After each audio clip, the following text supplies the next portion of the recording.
Buongiorno a tutti e ben ritrovati qua su Radio Rossonera il 16 ottobre del 2023, lunedì, buona settimana quindi da Radio Rossonera, torneremo a giocare una partita domenica, percorso purtroppo come capirete è molto lungo, ci sono parecchi giorni qua davanti.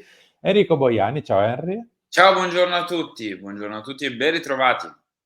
Eh sì, il percorso sarà lungo, tortuoso. Le nazionali forse è l'ultimo dei problemi, tra virgolette. Ormai questa sosta sarà ricordata per le altre 364.000 cose che sono accadute extracampo, perché praticamente delle nazionali si sta parlando quasi niente. Cosa che invece dovevano essere le protagoniste della sosta e invece è successo un po' di tutto, sta accadendo un po' di tutto e probabilmente accadrà un po' di tutto. A proposito di questo, Henry, io partirei proprio da ciò. Scusi un Adesso secondo, direttore. Il dica. percorso è lungo e tortuoso, manca ancora una settimana intera per arrivare a Milan-Juventus, però invece è molto semplice, molto rapido, gratuito, lineare, facilissimo. Mettere like a questo video, iscriversi al canale, attivare la campanella per tutte le notifiche in modo da avere i nostri contenuti. Vicino al tasto iscriviti o iscritto c'è proprio il simbolino di una campanella. Voi cliccate lì e attivate le notifiche. Oltre che vicino ma a sinistra dovete mettere il like, non vi costa niente, ci aiuta tantissimo. Fare questa roba qua, tutto quanto, ci mettete un secondo e ci aiutate tanto. Sono curioso di vedere i collegamenti che farai da qui alla fine della stagione, ma andiamo avanti per chiedere i like.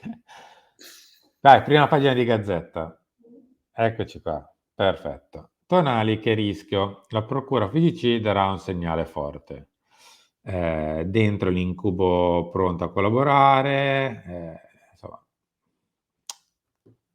dico una cosa che, vabbè, è un pochino forse oltre.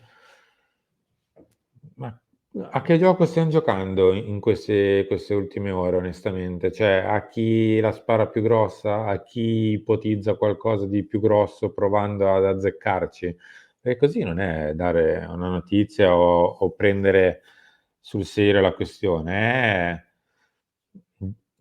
Stavo per dire giocare alla roulette, però questo cioè, è provare a indovinare che questo sarà lo scenario, perché ognuno adesso lo vedremo negli altri ritagli che abbiamo di questa vicenda, dice un po' tutto, il contrario di tutto, ma e soprattutto ipotizza e si tirano dentro società, altri giocatori, eccetera, ma costerebbe tanto non ipotizzare e attenersi un secondo agli eventi, piuttosto che, cioè, questa copertina è impattante.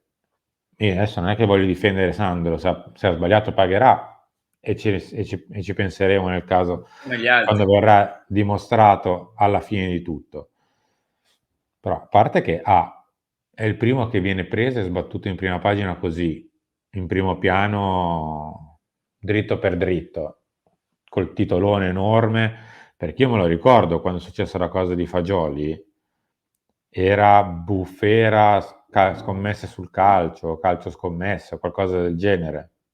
Non c'era Tonali, che rischio. Qui si sta andando un pochino oltre, ragazzi. Sì, ma guarda, io allora, questa vicenda sono molto d'accordo con quello che ha detto Zlatan al Festival dello Sport, di Gazzetta dello Sport, tra l'altro. È ovvio che chi ha sbagliato pagherà, chi ha sbagliato avrà delle conseguenze, posto che ancora bisogna appurare tutto, cioè Eh, ancora andiamo di illazioni, di ipotesi, di considerazioni, cioè non andiamo di fatti, non andiamo di certezze, no?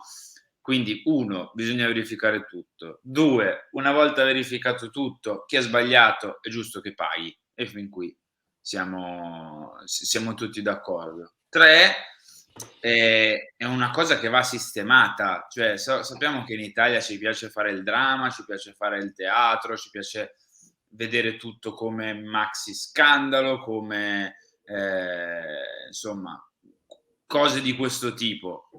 Però è una cosa che va risolta. Cioè, io prima di pensare alla notizia prima di pensare all'ipotesi. Io penso che questa cosa qua, Tonali, non Tonali, Fagioli, non Fagioli, Zaniolo, non Zaniolo, gli altri nomi che sono coinvolti, questa cosa va risolta, verificata, estirpata, punto.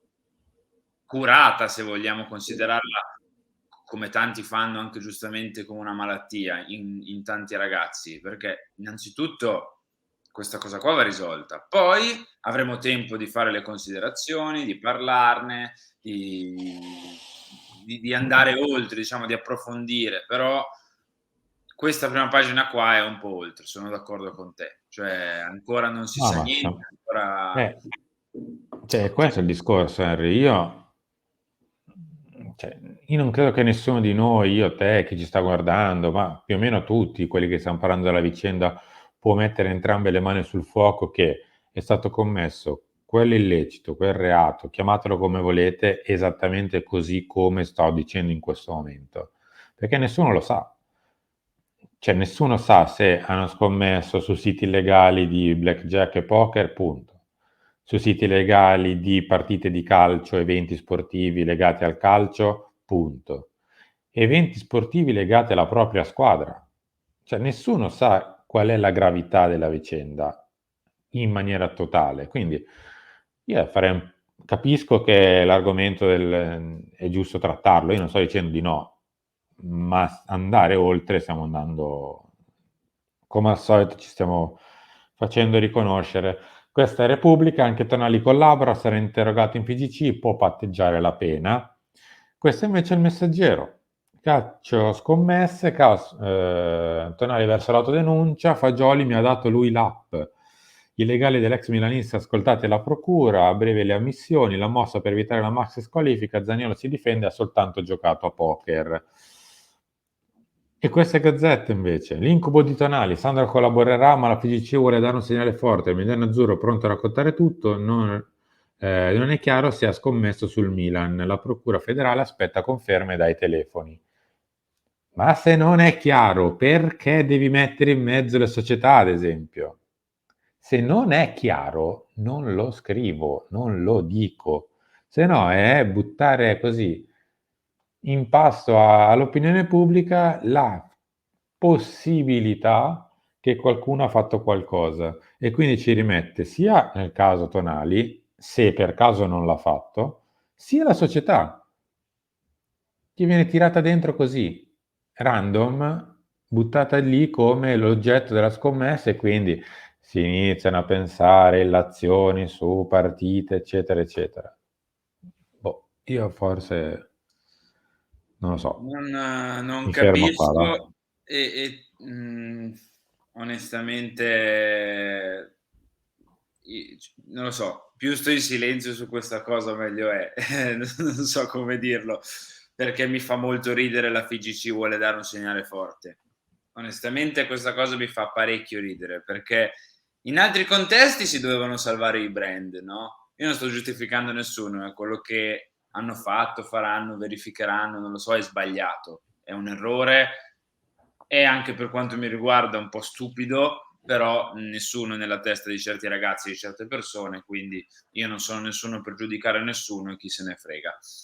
Però in alcuni casi si dovevano salvare i brand, si doveva fare il possibile per mantenere il calcio italiano in un certo status. In altri casi bisogna dare i segnali forti. Ne prendo atto e mi taccio perché non vorrei andare oltre, come abbiamo detto. Mi Mm. fermo qui. Chi vuole capire capisca. Andiamo avanti. Facciamo una parentesi sul Milan. Un diavolo Sì, dell'altro mondo, cardinale che show con il presidente Biden, Milan sempre più in alto ci sarà contro il Paris Saint-Germain. Il proprietario milanista premiato sotto gli occhi del leader USA, gestire il club è un privilegio, i cori dei tifosi. Già ritornerà a Milano per la sfida ai francesi del 7 novembre in Champions, quindi salta in pratica questa tranche di prime tre partite, quelle iniziali con Juve, Paris e Napoli, e tornerà invece per il ritorno in pratica con il Paris Saint-Germain. Tra l'altro Class CNBC ha riportato anche alcune delle sue parole sullo stadio, ha detto che vorrà ridare al Milan la nuova scala del calcio e lo farà a San Donato, quindi proprio chiarissimo dalla sua viva voce. Ormai, vabbè, non ci sono grandi dubbi, si andrà a San Donato. Jovic, invece, Henry. Luca serve di più. Giroud deve riposare, presto un'occasione. Il serbo deludente finora, a Genova Pioli ha scelto lui e può rifarlo dopo la sosta contro Juve o Napoli. Oli ha giocato 20 minuti, quarto d'ora circa, Finora sì. della prima sfida della Francia, e Tra vediamo l'altro io devo fare la un appello a seconda. Piercalulu. Mm, a Pier. Torna, sì, disponibile, per piacere, perché quello là è leggermente in forma. Quello là è leggermente in forma, ha fatto 2 gol, uno più bello dell'altro. Sembra aver dimenticato un po' le paranoie estive, i drammi estivi relativi al contratto, quindi Pier, fammi il favore, fatti una ventina di minuti con la Juve e sii bello pronto, fresco per il Paris, perché se no sono quella roba lì, Cavoli. amari. Già. Mm. È forse l'unico di quelli che abbiamo a disposizione per quella zona di campo che può tenere un attimo il passo, ha qualche lettura difensiva migliore, eccetera, eccetera. Insomma, serve veramente un occhio di riguardo, e col Paris Saint-Germain non ti puoi nemmeno permettere di andare a raddoppiare troppo. Quindi lo può aiutare il terzino, ma un po' se la dovrà anche cavare da solo. Occhio. Ora, è la cosa che di contro pensano, con uno scarto inferiore, ovviamente, perché Mbappé è Mbappé, gli avversari quando affrontano Leao. Cioè, eh, il terzino destro dice: vabbè, oggi gioco con Leao a San Siro, tiro una moneta e vediamo come va, sperando che lui non abbia grandissima voglia e la squadra avversaria anche. Però ti devo dire, Henry, che forse davvero Pierre è l'unico Sì, il che ce problema la è che può con fare. Leao magari 3 o 4 volte su 10 ti va anche bene, perché in giornata no, perché nella giornata magari dove è un po' più ciondolante, perché, che ne so, la squadra fa fatica. Con Mbappé becchi la volta in cui ti va bene. Cioè io dubito che Mbappé sbaglierà tutte e 2 le partite col Milan, per dire. Ma tu fai vedere. Magari, una magari riesci anche, 2 tosta. È per questo che metterei Kalulu, perché aumenti la percentuale di possibilità. Come ha detto Teo Hernandez, ho detto a Calabria che per fermarlo gli deve far fallo. Non va troppo Lo so, cioè... distante. Non va troppo distante. Vabbè, ci penseremo tra Vabbè, però le nostre esattamente ali una sono in forma, settimana. direttore. Le nostre ali sono in forma, perché Beh, Pulisic ha Pulisic fatto sì. un Eurogol contro la Germania, han perso 3-1, però ha fatto un gol veramente molto bello, e Rafa ha preso il rigore del secondo gol del Portogallo. Quindi le nostre frecce sono pronte a ripartire.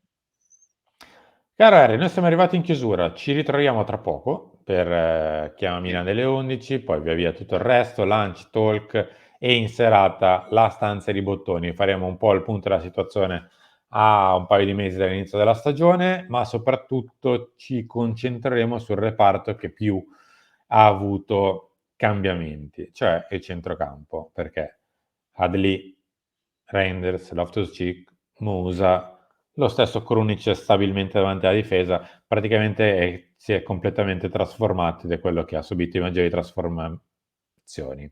Stavo per dire trasformamenti, Beh, meglio chiuderla trasformazioni qui. è un italiano incredibile.